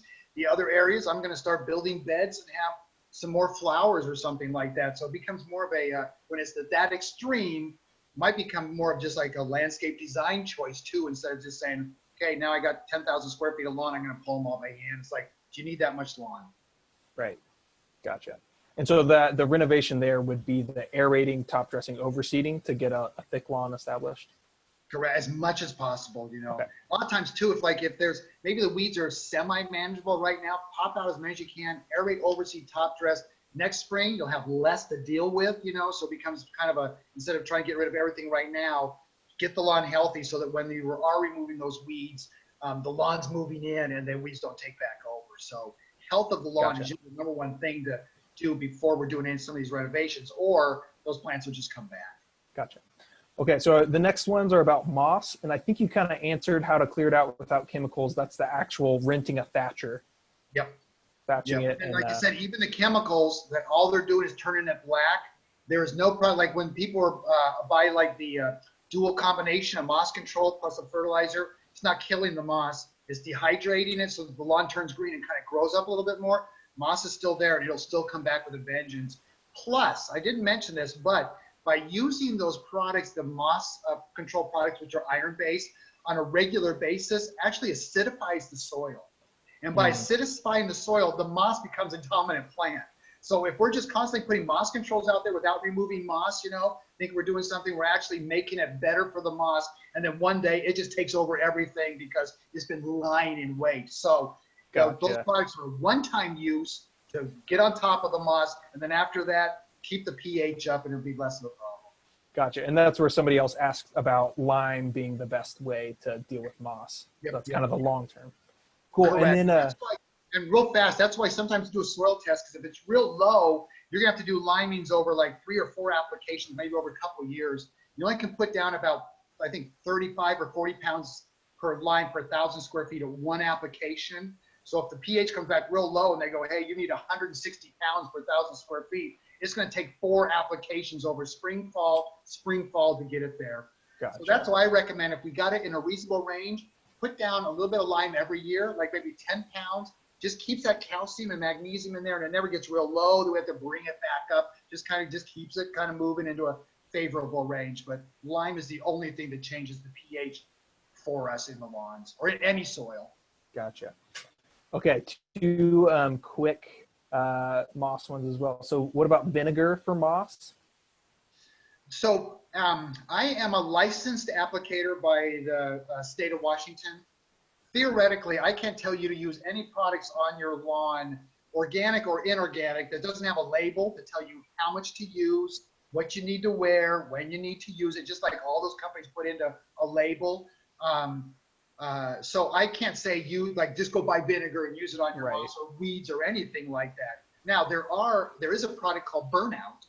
It's vinegar and clove oil, and it's a natural weed control because it's vinegar and clove oil, and it doesn't kill roots, but it just trashes the top half. That's sold at a lot of garden centers. You might look on the label, it might say something about moss on it and stuff like that, but that'd be the only product that has vinegar on it that I could recommend because it's actually been tested and they give you instruction how to use it. Gotcha. Thanks. Okay, next ones are about moles. So we didn't go into it this one, but I've seen your presentation, and we have the recording of that presentation on our website, so people can go back and there's more in depth about moles. But just real quick, are moles a problem for a lawn? You know, what are your options there? Yes, they can be a problem in lawns. Just know that moles are Mother Nature's in the Northwest, her little soil tillers, man. They are made to go through soil to kind of just turn it around and mix it up and bring organic matter down. I mean, that's what their little jobs are. They don't do damage to lawns by eating roots. What they do is they dig a tunnel, and then little critters fall in that, worms and bugs and stuff like that fall in that tunnel, then they come back and eat those guys. So they're not herbivores, they're actually just going for all those little critters. But they do damage to our lawns by uplifting the holes and then exposing the roots to air, which means they dehydrate, and then we have problems and then have mounds. If you have a fresh mole mound, if you go out and just kind of cut right underneath it and like tamp it down, it's a very small hole. It's pretty amazing. So you can actually sometimes take that soil and just either tamp it back in there or just toss it aside and spread it out. And they're not much of a problem. But if you have a bunch of mounds and then you're clomping it down, that soil actually becomes compacted, and then that whole area of the lawn won't grow in, and then you just have spots all over your lawn. So tenacious little critters. I do know of two methods to get rid of them that are pretty effective. One is urine. Coyote urine was originally what they used, and they just put it on a mole hole and they run away because it's a predator. And then they also found that male coyotes are even more of a predator to the moles, so they go even faster. Did a couple more studies, and they found that any male mammal predator can actually be mole control. Are there any male mammal predators in the audience? So I have a client, and she taught her 2-year-old twin boys to go out and do number one on the mole holes, and got rid of the mole holes because we're a predator, right? So you can have a couple beers, go out and try that and see if that's effective. The other one is hardware cloth, and that's actually a product you can get at a hardware store. It's like a really tight, heavy-duty chicken wire that they give in rolls. They use it for building to put that fake rock on walls and stuff like that. But it's pretty tenacious that if you unroll it and put it into an L, and then you dig a trench where you know the moles are coming from. A lot of times they're coming from a natural area. They move them back and forth from back and forth. You can see what their patterns are. You actually dig a trench physically between you and them, put the hardware cloth in so the L is pointing where they're coming from, and then fill that trench in. When the mole comes in there, it'll hit the hardware cloth and think it's a rock. It tries to go underneath it. If it still thinks it's a rock, it goes back where it came from because it wants easy digging. It doesn't want to go through a bunch of gravelly, rocky stuff. So that's a number 1% to make sure you don't have them if you can put this physical barrier in them. But a lot of work to dig a trench. I recommend method number 1 first. Number 1 first. Try that. What the heck? But awesome. There's also a book real fast. Russell Link has Living with Wildlife in the Pacific Northwest. Great book. He talks about moles and voles and mountain beavers, deer, rabbits, and so all the little critters that are tough for us in our gardening area. But there's more information about moles in his book too. Go and check it out. I'll share a link to that as well in the post email. Yeah. Okay, this is a great question. I've been sort of testing something like this this summer with pulling up my dandelions and then mulch mowing them into the lawn. But yeah, does mulch mowing over weeds cause more weeds? Only if you are mowing when they're seeding and like if you're doing dandelion seeds, you know, when you have a little white head on it, then you're probably just spreading them around. But any weed in itself is just organic matter. It's just green organic matter. So as long as there's not a seed, you're not doing any spreading of weeds. So for a lot of times for lawns, if you just mow a little more often, a lot of times you can keep the flowers and then the weeds, the seed heads down from there. But just know too, the dandelion seeds can fly 3 miles. So one little dandelion from your house is going 3 miles, and somebody from 3 miles away is coming to infect your yard. So they're everywhere, and it's just kind of trying to control them as much as possible. Gotcha. Okay, a couple more here. You kind of touched on this with the watering, but yeah, just recommendations to get the lawn through the dry end of the summer. So that would be just that once a week, 1 inch of water. Yep. Okay. And again, if we can do that regularly before it gets like the end where it's really parched, then that moisture we put on there will go through that soil profile. If it gets so dry, if it gets so dry that it takes a tremendous amount of moisture just in fall time just to hydrate the top a little bit, very difficult for any plants to live under that. So that's why we just have to do some supplemental watering just to keep the soil a little hydrated, and it'll be better for fall time. Gotcha. Okay, and then there's a question kind of around the timing. So how often should you fertilize? And then do you lime before and after the aeration? And like how do the fertilizing, the liming, and the aerating, how do those work together in terms of timing? Great question, and I probably should have talked about that earlier. First of all, you don't want to lime and fertilize at the same time. Probably give at least 4 weeks in between those actions, because even though they're both natural and so like that, they can bind each other up if they're both at one application. So this year, let's say you're say I'm going to aerate my lawn. If you haven't fertilized, I would recommend doing a fall fertilization so you can get the nutrients into it right now. Fall is probably the #1 time to put fertilizer on lawns because they're taking all that energy again into their root system. They're getting their roots nice and healthy, so they're more of a tenacious plant getting through winter and the stresses of winter. And then in springtime they explode, which means you have a better plant and stuff. So if you're going to do one or other there ones, I recommend the fertilizing first, and then come back. Let's say 4 or 6 weeks later, put your lime down. And I like fall, like late fall limings, because then it allows the winter rains to remineralize those soils, because it takes a little while for those to get in there and start working the pH. So if you can do that like in November, December time, then it gives it all winter time to do it, and then in springtime all those minerals are available and the pH is in a regular basis. But if you have been fertilizing, then to put the lime down in fall time when you got those holes open, if you haven't done that, that'd be the time to do it.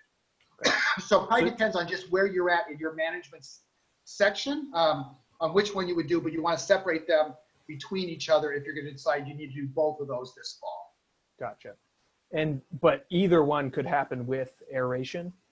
Yeah, I love it because I showed you those pictures where the little holes are open. Pew, it goes right into the soil, so it doesn't take it where it's like having to be brought down by rains and stuff. It is immediately down in the roots, immediately down in the soil. So you're going to get action a lot quicker by doing it when you have that open profile. Gotcha.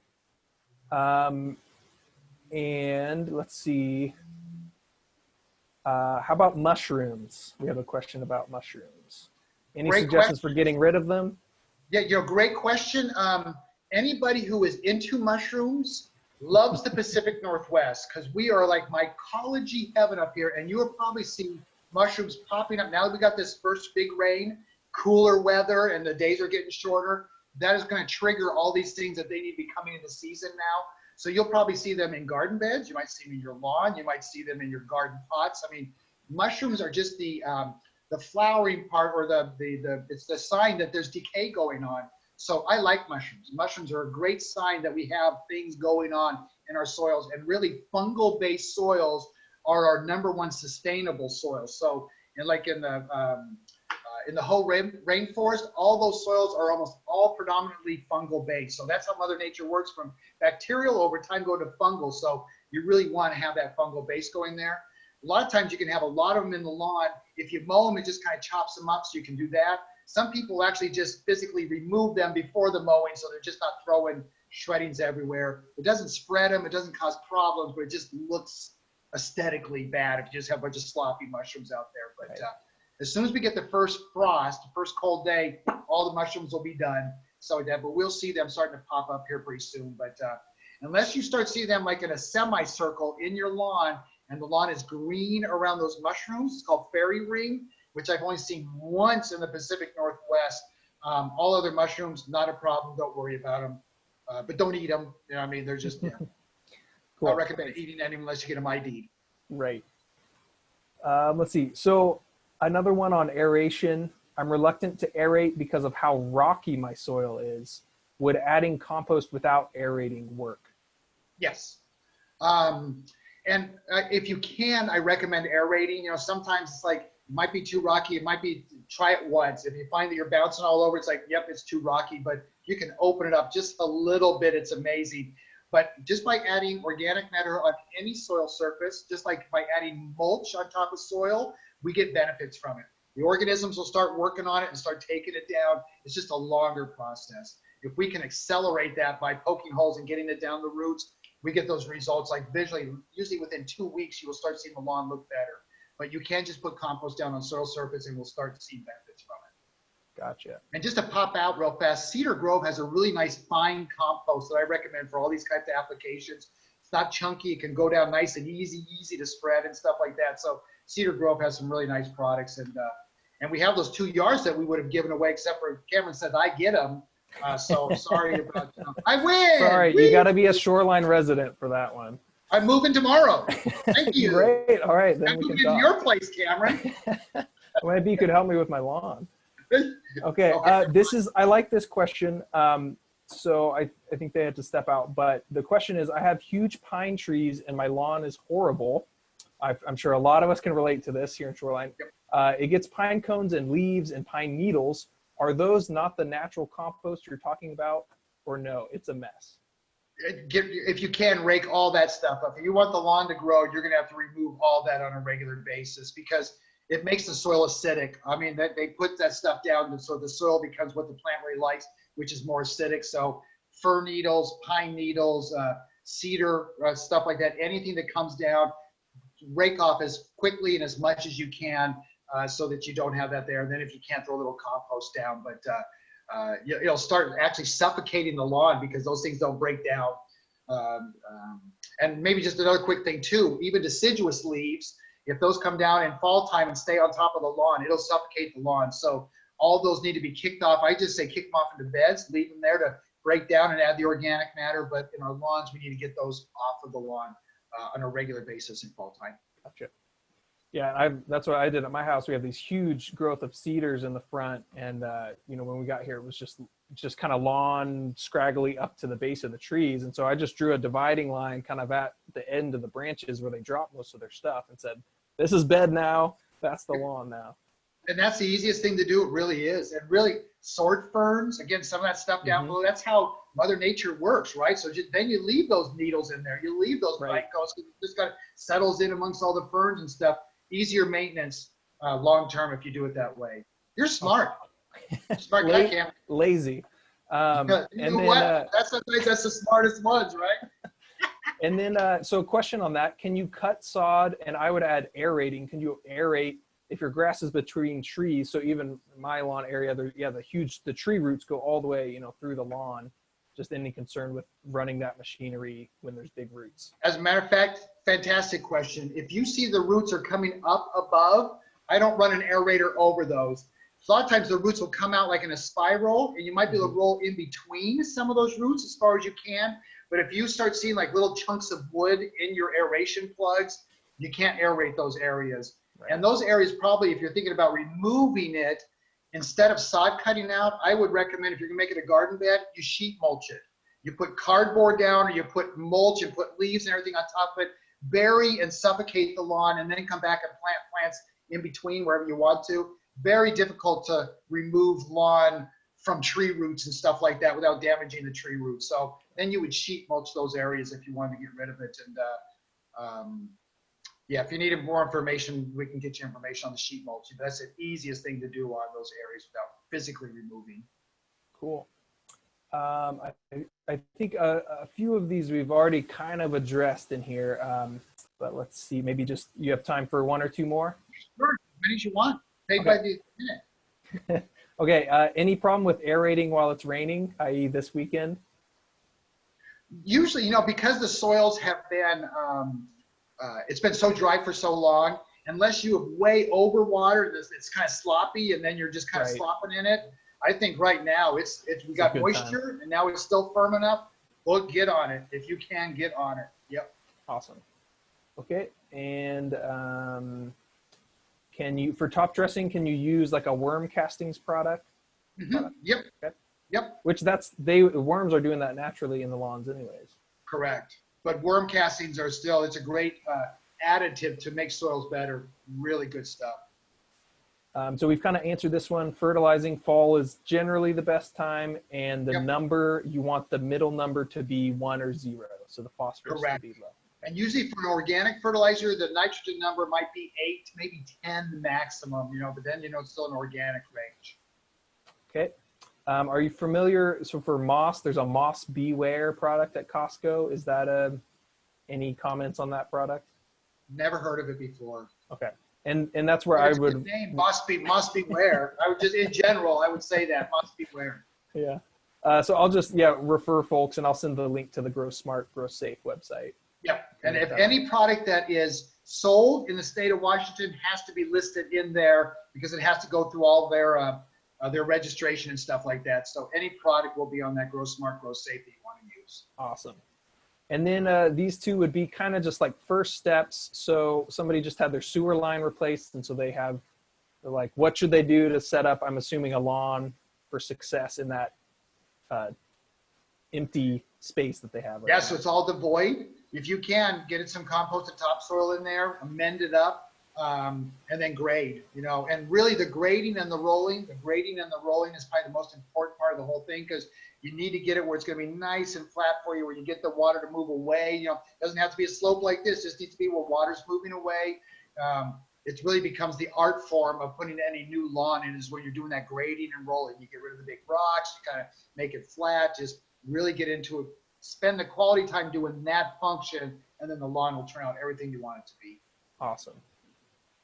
And the first step for a section of thinning grass, that would be overseeding. You can't aerate it. Yeah. If you can't overseed. If you can't aerate it and you're just going to seed, I recommend taking a garden rake and just scruff up that soil area for a while. You want to scarify that soil just so you get better seed soil contact, and then add any thin or bare areas you want to put a little bit of compost.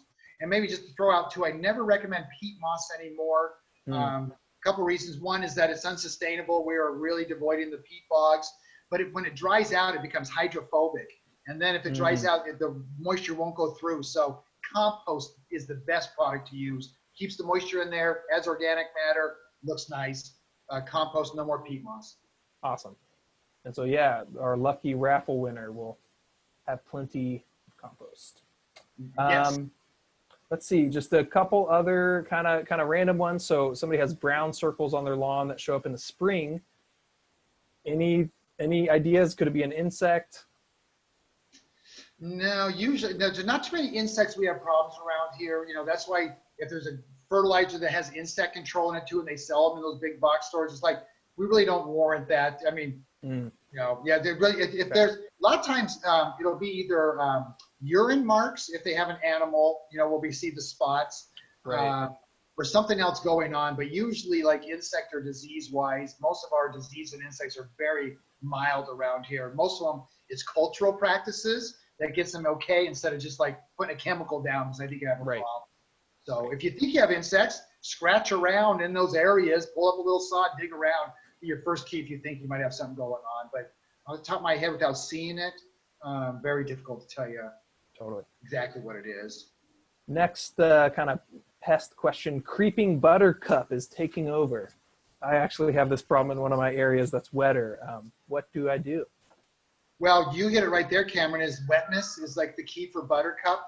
Soggy soils or like those kind of areas, buttercup can be the dominant tenacious plant because it thrives in that.